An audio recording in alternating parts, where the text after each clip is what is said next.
Bismillahirrahmanirrahim. Assalamualaikum warahmatullahi wabarakatuh. Selamat datang di mata kuliah pengukuran besaran elektrik. Kita akan masuk ke materi 1, yaitu tentang konsep-konsep pengukuran. Apa itu pengukuran? Pengukuran ini adalah usaha menyatakan sifat sesuatu zat atau benda ke dalam bentuk angka atau harga yang lazim disebut sebagai hasil pengukuran.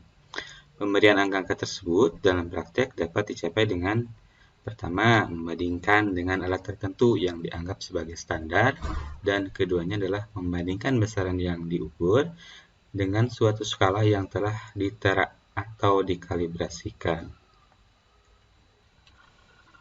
Oleh karenanya, pengukuran ini sangatlah tergantung terhadap unsur-unsurnya, di mana unsur-unsur penting dalam proses pengukuran antara lain, pertama adalah alat yang digunakan sebagai pembanding atau petunjuk.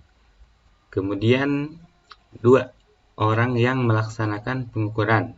Dan yang ketiga adalah caranya, yaitu cara melaksanakan pengukuran. Jika di antara 3 faktor itu terdapat kesalahan atau tidak memenuhi persyaratan, maka nilainya tidak akan dianggap baik. Pengukuran listrik mempunyai tujuan yang lebih luas lagi, yaitu untuk mengetahui, menilai, dan atau menguji besaran listrik. Alat yang dipergunakan sebagai pembanding atau penunjuk disebut instrumen pengukur. Instrumen ini berfungsi sebagai penunjuk nilai besaran listrik yang diukurnya. Banyak sekali macam jenis pengukuran ini sesuai dengan banyak besaran yang akan diukur.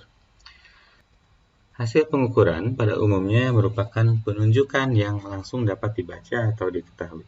Dari hasil penunjukan ini selanjutnya dapat dianalisa atau dibuat data untuk suatu bahan studi atau analisa lebih lanjut. Oleh sebab itu, hasil pengukuran diharapkan mencapai hasil yang optimal. Macam-macam alat ukur elektrik dapat dikelompokkan berdasarkan pada yang pertama adalah kuantitas yang diukur. Nah, untuk mengukur kuantitas arus, ya kita pakai ampermeter. Untuk mengukur tegangan, kita gunakan voltmeter. Untuk mengukur resistansi, kita gunakan ohmmeter atau jembatan resistans. Untuk mengukur daya, kita gunakan wattmeter.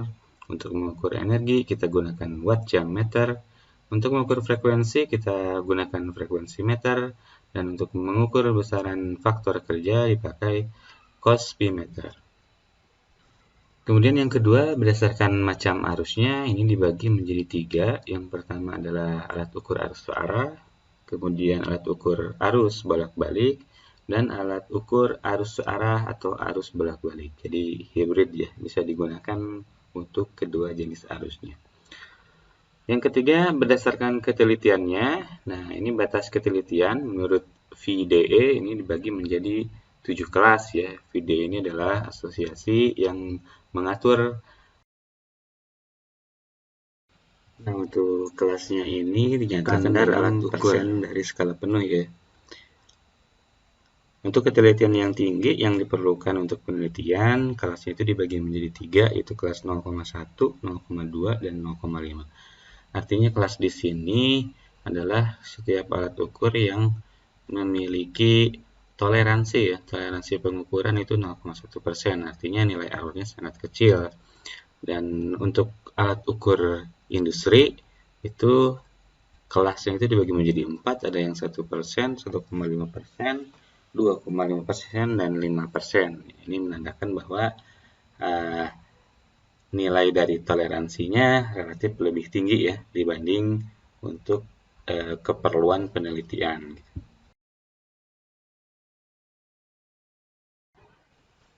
Kegunaan instrumen pengukuran listrik sangatlah luas, meliputi bidang penyelidikan, produksi, pemeliharaan, pengawasan, dan sebagainya.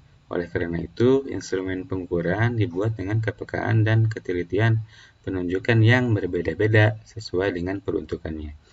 Jadi seperti yang tadi, antara untuk penelitian dan industri itu nilai kepekaannya relatif berbeda ya.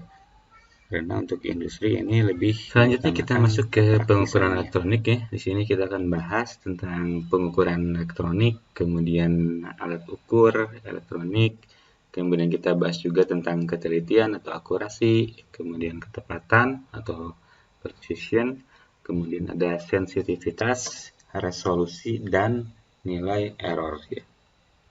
Pengukuran adalah membandingkan suatu besaran yang tidak diketahui harganya dengan besaran lain yang telah diketahui harganya.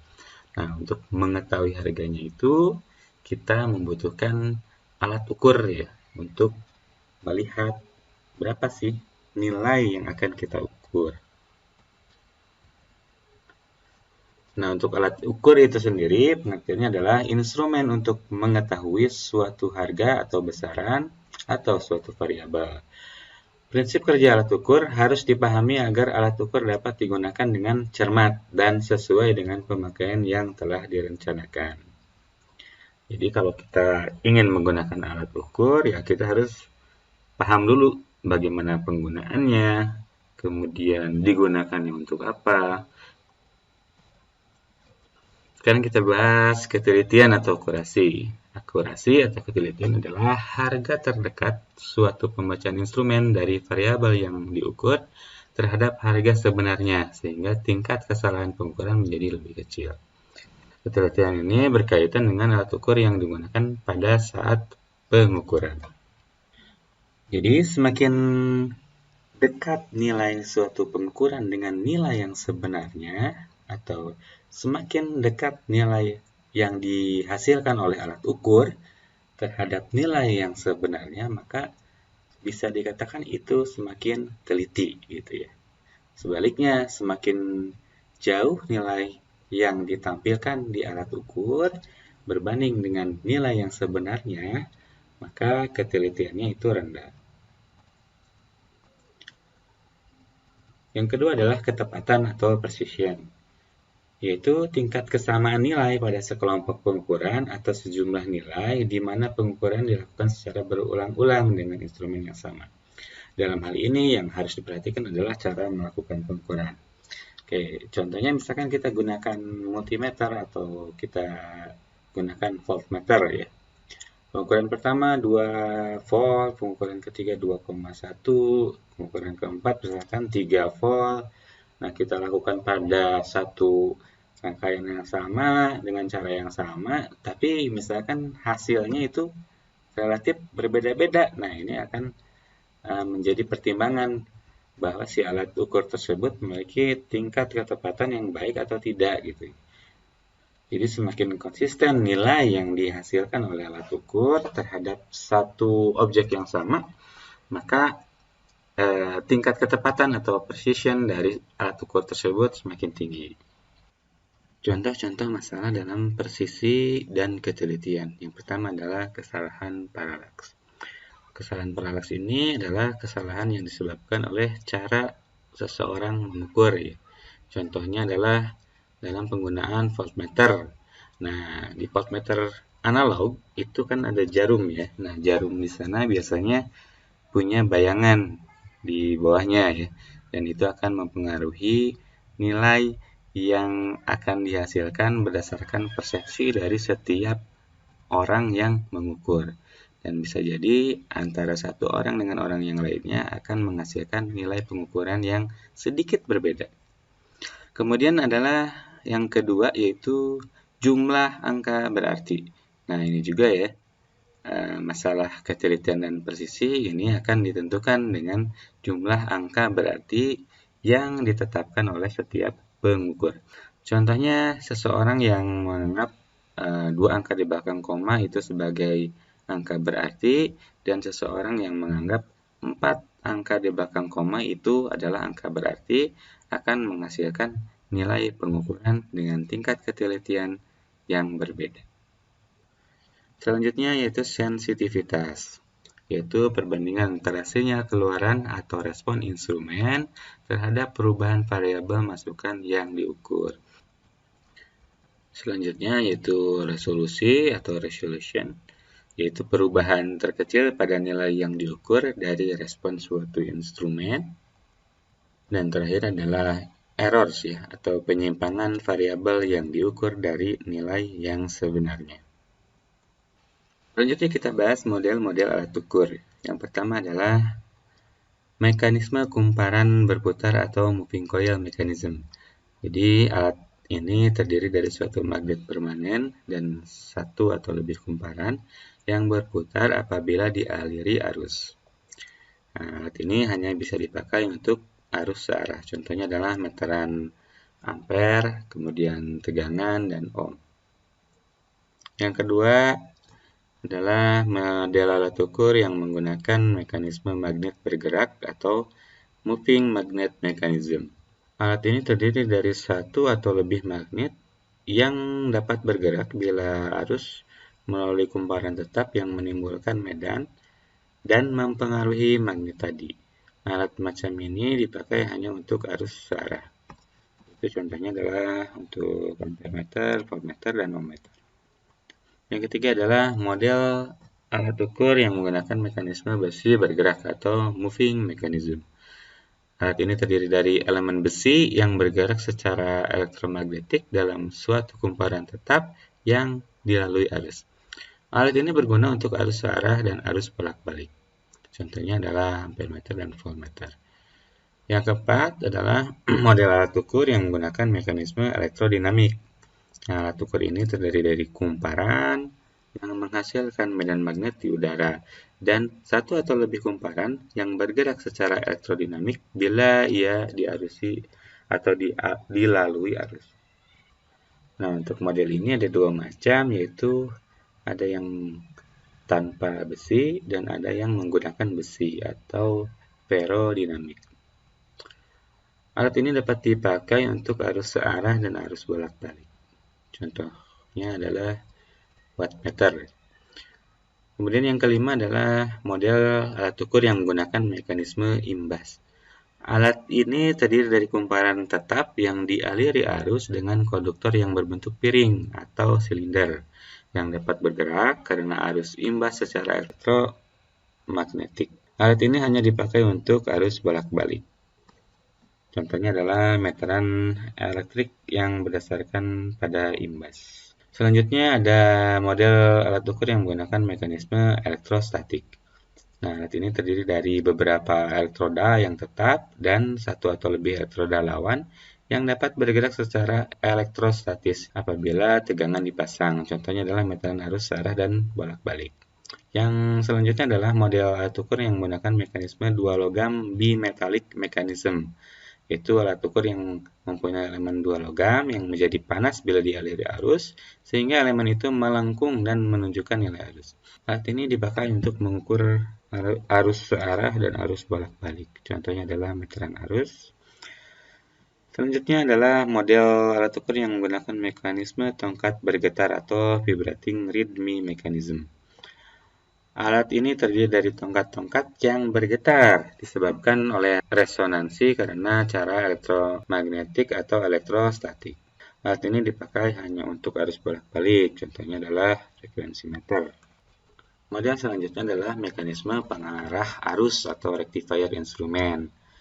Alat ini menggunakan kumparan yang bergerak yang dihubungkan seri dengan pengarah atau pengubah arus yang mengubah arus bolak-balik menjadi arus searah. Selanjutnya ada model mekanisme astatik, yaitu alat mempunyai dua bagian astatik yang dihubungkan sedemikian rupa sehingga ia membantu satu sama lain apabila dialiri arus. Hal ini mengimbangi akibat dari medan magnetik dari luar. Alat ini dipakai untuk arus searah, arus bolak-balik ya. Kemudian yang terakhir ada model dengan mekanisme di-filter ya. Alat ini mempunyai sistem penapis, filter, dan dipakai untuk mengamankan alat dari akibat adanya medan elektrik dan medan magnetik. Selanjutnya kita bahas sumber kesalahan. Nah, ini terdiri dari kesalahan umum, kesalahan sistematis, instrumental errors, environmental errors, dan kesalahan acak. Apa itu kesalahan umum? Kesalahan umum adalah kesalahan yang disebabkan oleh kesalahan manusia dalam menafsirkan sebuah nilai atau skala. Kesalahan ini bisa dikurangi dengan melakukan beberapa kali pengukuran ya dengan orang-orang yang berbeda, sehingga nanti dicari rata-ratanya untuk didapat hasil pengukurannya. Cara ini memerlukan waktu tentunya, dan hanya dilakukan bila dirasa sangat perlu. Kemudian ada kesalahan sistematis, yaitu kesalahan yang terjadi karena sistem pengukuran. Bisa karena alat ukurnya, bisa karena metode, atau karena manusianya. Selanjutnya ada instrumental errors, yaitu penyebabnya adalah struktur mekanis alat ukur, bisa karena usianya, atau terjadi gesekan pada tumpuan alat penunjuk, suhu, dan lain-lain. Beberapa cara untuk mengatasi kesalahan instrumental ini diantaranya adalah pemilihan instrumen yang tepat untuk pemakaian tertentu, kemudian menggunakan faktor koreksi untuk kondisi tertentu, dan yang terakhir adalah melakukan kalibrasi terhadap instrumen standar. Selanjutnya ada environmental errors, yaitu penyebabnya adalah keadaan di sekitar alat ukur, seperti pengaruh medan magnet dari luar, medan listrik, suhu, kelembaban, serta tahanan yang bocor ya. Kesalahan seperti ini dapat dikurangi dengan memilih alat ukur yang tepat dan menerapkan metode yang benar. Selanjutnya ada kesalahan acak. Nah, kesalahan acak ini adalah kesalahan yang tidak diketahui secara pasti penyebabnya.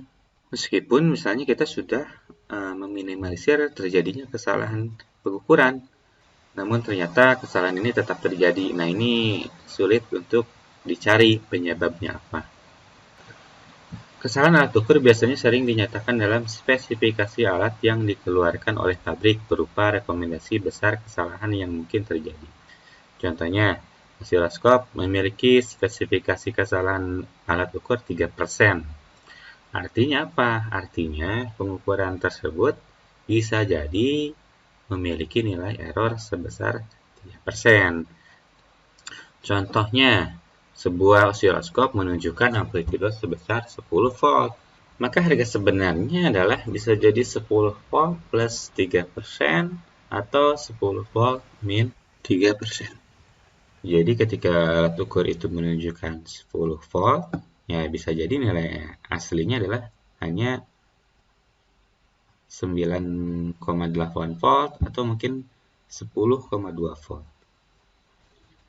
Baik, sekian dulu mungkin untuk pertemuan atau materi pertama dari perkuliahan pengukuran mesin elektrik. Kita lanjut dengan materi selanjutnya di pertemuan selanjutnya. Sekian dari saya. Wassalamualaikum warahmatullahi wabarakatuh.